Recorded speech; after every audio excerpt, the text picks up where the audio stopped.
tu peux pas t'y faire, c'est mort. Tu veux pas aller.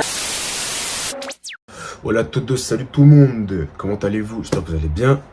Du coup aujourd'hui on se retrouve pour une nouvelle vidéo où on va parler de Monsieur Ansu Fati et de Gundogan. Alors mon absence, oui c'est vrai j'étais absent, je sais j'ai dit que j'allais revenir, pardon, c'est bon, désolé, c'est bon, on est gueulé dessus, c'est bon, c'est fini, merci. Donc du coup aujourd'hui on se retrouve pour une vidéo où on va parler de Gundogan et d'Ansu Fati. Alors mon absence elle est liée à plusieurs choses, j'avais des examens, j'avais des choses à régler de mon côté, etc. etc. Tout ceci est terminé, d'accord? Maintenant, vous m'avez pour toutes les vacances. Et qui dit vacances, dit plusieurs vidéos dans la semaine, pardon. J'en perds mon latin parce qu'il fait chaud, canicule, tout ça. D'ailleurs, j'espère que vous avez bien pris le temps d'allumer vos ventilateurs. Prenez une bonne petite canette, un bon petit truc à boire et à manger. Et posez-vous devant la vidéo avant que je vous attrape dans un coin. Et on s'est compris. Donc, aujourd'hui, on se retrouve justement pour parler de Ansu Fati et de Gundogan. Enfin Gundogan parce qu'il vient d'arriver au Barça et justement les deux sont un peu liés dans le sens où on sait que le Barça joue dans un milieu à 4 et que dans ce milieu à 4 on sait que le poste d'ailier gauche c'est pas le poste où on met justement un joueur de prédilection, c'est-à-dire on met pas forcément un joueur qui connaît ce poste là, on sait que Baldé a le couloir pour lui tout seul, donc on va essayer de voir comment Ansu Fati pourrait rebondir, est-ce que Ansu Fati on doit compter sur lui la saison prochaine, et du coup la vidéo commence maintenant.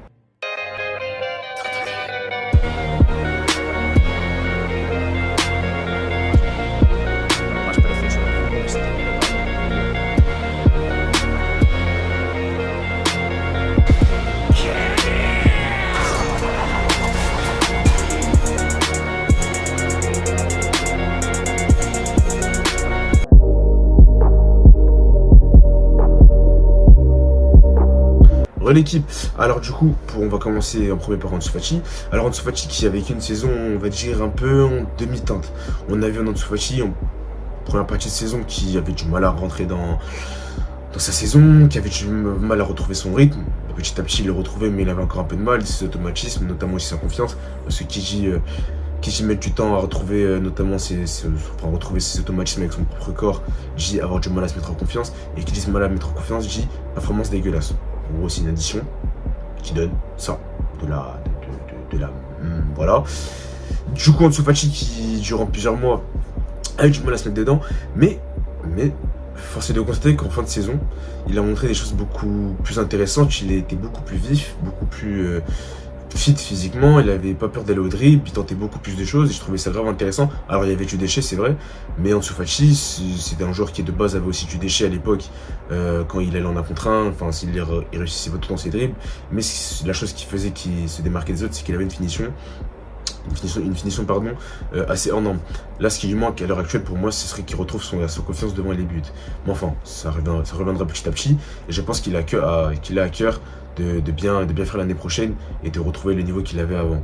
Mais du coup, moi, en voyant ce qu'il proposait notamment en fin de saison, et c'est notamment durant la pré-saison, durant les matchs de sélection avec l'Espagne, je me suis posé des questions et je me suis dit, est-ce qu'Ansu Fati, on doit lui donner une chance de repartir titulaire ou pas, ou est-ce qu'on part sur des choses qu'on a déjà vues et avec lesquelles on a des choses on a des certitudes là-dessus.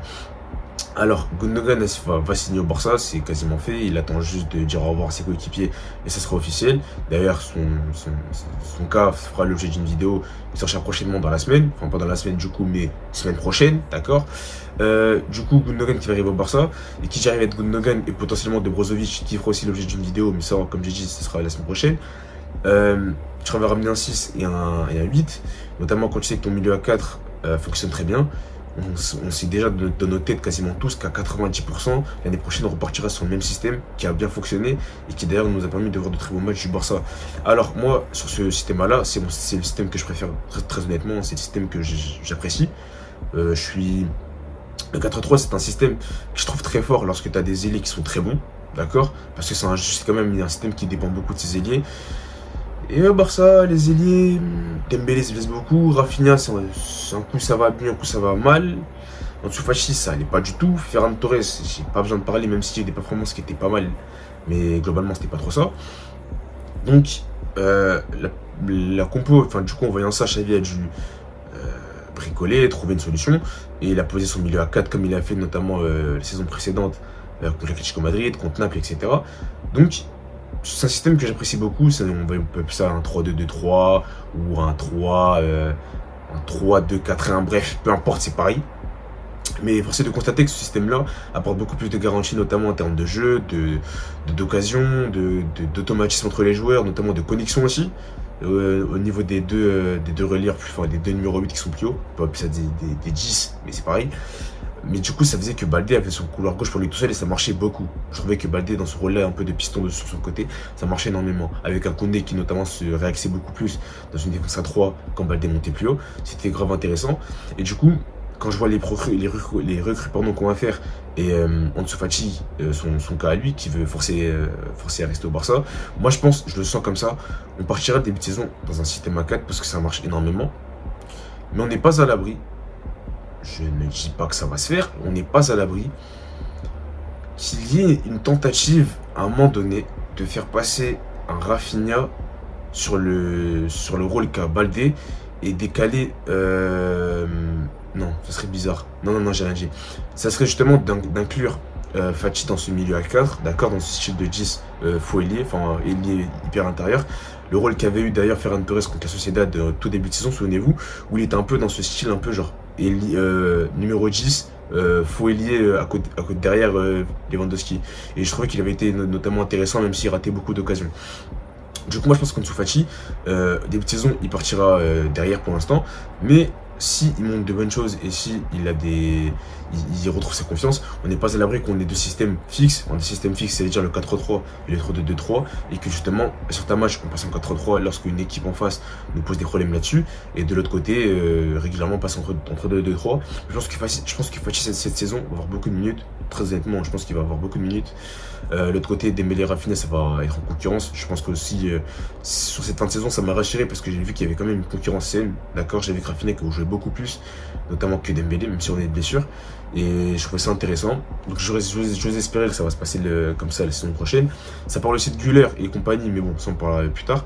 Mais pour revenir à Ansu Fati, moi je pense très honnêtement qu'il va réussir à retrouver sa confiance. Je pense qu'il est bien parti pour la retrouver. Maintenant, est-ce qu'il va réussir à exploser définitivement, parce que ça reste quand même un crack, hein. Est-ce qu'il va réussir à exploser et montrer tout son talent? J'ose espérer, et je pense que tous les Barcelonais espèrent ça. Mais très honnêtement, Xavi aura beaucoup de problèmes de riches, entre guillemets, que ce soit en termes de système, de joueurs qu'il veut mettre en place, de rotation, parce que les joueurs que le Barça veut ramener, c'est pas n'importe qui. T'as des Gundogan qui sont titulaires pour moi, t'as Brozovic, c'est pas encore fait, mais à 80, allez non, on va dire 65%, parce qu'il y a les autres pourcentages qui concernent ses agents, etc., qui veulent le forcer. Mais si tu ramènes Brozovic et Gundogan, c'est deux titulaires déjà. Et d'ailleurs aussi Gavi paiera peut-être les frais, même si je pense qu'il jouera beaucoup pour moi. Il aura une rotation, je dirais, saine aussi, parce que Gavi, ça reste un joueur qu'il faut vraiment travailler avec lui, qu'il apprenne de Gundogan, etc. Parce que c'est un joueur qui, je trouve, est beaucoup trop sous-coté cette année. D'accord, ça reste que mon avis, parce que je trouve que ça va devenir un peu en mal, mais bon, bref, on verra ça plus tard. Mais pour Fati, très honnêtement, je pense qu'il est bien parti pour faire une bonne saison. D'accord, pas une saison exceptionnelle, je sais pas, une bonne saison où il va se remettre en confiance, où il aura plus le stress du numéro 10 aussi, parce que ça joue pour moi, je pense. Le fait d'avoir le numéro 10, c'est quand même un héritage au Barça, et le fait qu'il l'ait eu, moi j'étais pour, parce que je trouvais qu'il avait ce truc-là, à chaque fois qu'il revenait de blessure, il marquait les esprits. C'est clair, hein, il marquait les esprits. Donc je pense honnêtement qu'il aura moins de pression, qu'il partira un peu de plus bas. Et ça lui permettra notamment d'engranger de la confiance, de retrouver ses automatismes avec ses coéquipiers, de retrouver sa confiance devant le but. Et j'ose espérer qu'on retrouvera un Ansu Fati un peu plus offensif, un peu plus... un joueur qui prend plus de risques, un joueur qui n'hésite pas à marquer, qui joue avec ses coéquipiers, qui est plus d'enthousiasme et qui montre aussi un meilleur visage sur le terrain. Parce j'ai vu Ansu Fati plusieurs fois avoir un langage corporel sur le terrain qui ne me plaisait pas forcément, notamment comme s'il jouait comme un mec qui avait tout prouvé, un mec il avait une nonchalance, comme s'il avait tout montré, etc. Donc j'ose espérer que ce ne sera pas le cas cette année. Et enfin, cette année, vous avez compris, et qui montrera un visage beaucoup plus rayonnant du côté du FC Barcelone. Et aussi, Pedri, j'espère que les blessures vont le lâcher, très honnêtement. Parce que lui, lorsqu'il est là, c'est sensationnel, et son association avec Gundogan peut lui être très bénéfique. D'ailleurs, on peut prendre une vidéo sur Gundogan et Brozovic, pourquoi les deux joueurs sont les joueurs les plus importants du mercato. Parce que, croyez-moi que ces deux joueurs peuvent faire passer un cap énorme au Barça, mais on en parlera plus tard. Mais en tout cas, Ansu Fati, pour moi, je ne l'enterre pas, d'accord? N'hésitez pas à me dire dans les commentaires si vous trouvez Ansu Fati est mal barré pour la prochaine saison, ou s'il a son coup à jouer. Moi, très honnêtement, je pense qu'il a son coup à jouer, hein. Je pense qu'il a rien à perdre et qu'il a tout à montrer notamment. Je pense qu'il sait très bien que si cette saison il ne performe pas, bah, la saison d'après il partira. Donc à lui de voir, est-ce qu'il veut rester au Barça le plus longtemps possible? Est-ce qu'il va nous montrer enfin que c'est un crack et qu'il va exploser? Moi je crois en lui très honnêtement, et je pense que cette saison il réussira à montrer l'étendue de son talent. En tout cas, c'est la fin de la vidéo. N'hésitez pas à liker la vidéo si ça vous a plu. N'hésitez pas à vous abonner. Car justement, et je vous promets, cette fois-ci, je ne vous mens pas, on va revenir très fort, d'accord? On aura beaucoup plus de vidéos. On va aller chercher les 1K parce que depuis pas mal de temps, je stagne aux alentours de 970 abonnés. Donc n'hésitez pas à vous abonner. N'hésitez pas à bombarder les likes. N'hésitez pas aussi à commenter la vidéo si ça vous a plu. En tout cas, c'était Ackerman. Peace.